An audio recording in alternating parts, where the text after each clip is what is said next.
بسم اللہ الرحمن الرحیم۔ السلام علیکم۔ صلاح الدین کا پہلا خود مختار کارنامہ اسکندریہ کا محاصرہ۔ شیرکو اور آدھی فوج کو اسکندریہ سے دور پا کر عیسائیوں اور مصریوں کے حوصلے بڑھ گئے اور انہوں نے دفعتاً اسکندریہ کا محاصرہ کر لیا۔ شیرکو کی غیر موجودگی میں صلاح الدین کا یہ پہلا فوجی معرکہ تھا۔ پورے شہر کی حفاظت کی ذمہ داری اس کے کندھوں پر تھی۔ دشمن نے بڑی شدت سے محاصرہ کیا تھا۔ باہر سے کھانے پینے کی کوئی چیز اندر نہیں آ سکتی تھی۔ اس کے علاوہ دشمن کی منجنیقیں شہر پر آگ برسا رہی تھیں۔ شہر کے کمزور باشندوں کے حوصلے پست ہو چکے تھے، مگر اس شیر دل صلاح الدین کے عزم اور ہمت میں کوئی کمزوری پیدا نہیں ہوئی، جو صرف 1000 سپاہیوں کے ساتھ دشمنوں کے سارے حملوں کو ناکام بنا رہا تھا۔ غور فرمائیے، جب خود شہر والے ہتھیار ڈالنے پر آمادہ ہو تو صلاح الدین اور اس کی فوج کو، جو یہاں کی رہنے والی نہ تھی، شہر کی حفاظت پر ڈٹے رہنا کتنی بڑی بہادری اور فرض شناسی ہے۔ صلاح الدین نے اپنی یہ حالت شیرکو کو لکھ دی، لیکن پھر بھی اس کے آنے میں 75 دن لگ گئے اور صلاح الدین کی فوج نے یہ تمام مدت فاقہ کشی کی حالت میں گزاری، مگر دشمن کے ہر حملے کو ناکام بناتی رہی۔ آخر شیرکو آ ہی پہنچا۔ شیرکو کی آمد پر عیسائیوں نے مصالحت کی گفتگو چھیڑی۔ شیرکو کو اس بات پر آمادہ کر لیا گیا کہ مصر مصریوں کے سپرد کر دیا جائے اور عیسائی اور دمشقی فوج اپنے اپنے علاقے کو واپس چلی جائے۔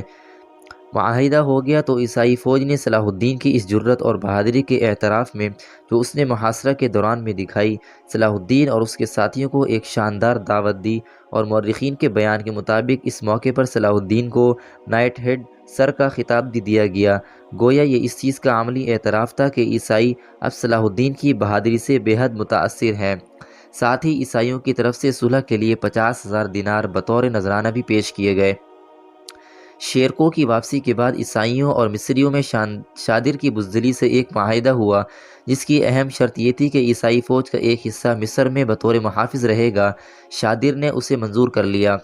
یہ فوج محافظ، جو قاہرہ میں پڑی تھی، شاہ یروشلم کو ہمیشہ اس بات پر اکساتی رہی کہ وہ مصر پر حملہ کر کے اسے اپنی قلمروں میں داخل کر لے۔ آخر وہ اسے اصرار سے مجبور ہو کر غصے میں بھرا ہوا بے شمار فوج کو ساتھ لے کر مصر کی طرف چلا۔ 11 نومبر 1168 کو وہ پلبیس پہنچا، شہر کا محاصرہ کیا اور بڑی سختی سے اسے فتح کر لیا۔ شہر میں داخل ہوتے وقت اس نے شہریوں پر اس قدر ظلم کیے اور اتنا خون بہایا کہ عورتوں، بچوں اور بوڑھوں کو بھی معاف نہ کیا۔ عیسائی درندوں نے شہر اور اس کے مضافات کو خوب لوٹا، بے شمار عورتوں کی عصمت دری کی اور پھر انہیں قتل کر دیا۔ عیسائی درندے اسی حرام کاری میں مصروف تھے کہ مصری اور غدار شادر سنبھل گئے۔ انہوں نے اپنی حفاظت پر توجہ کی اور فسطاط جیسے عظیم الشان اور پرانے شہر کو اپنے ہاتھوں نظر آتش کر دیا، تاکہ دشمن اس کی بہار نہ لوٹ سکے۔ یہ شہر 50 دن تک جلتا رہا۔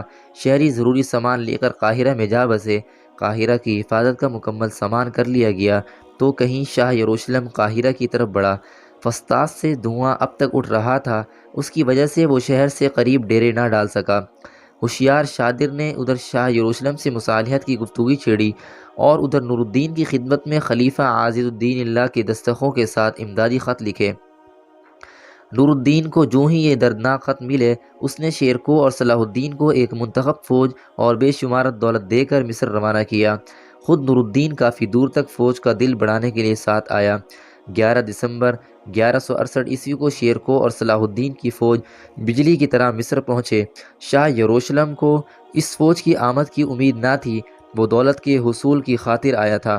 مقابلہ کرنے کی اس میں نہ ہمت تھی اور نہ ہی جرت۔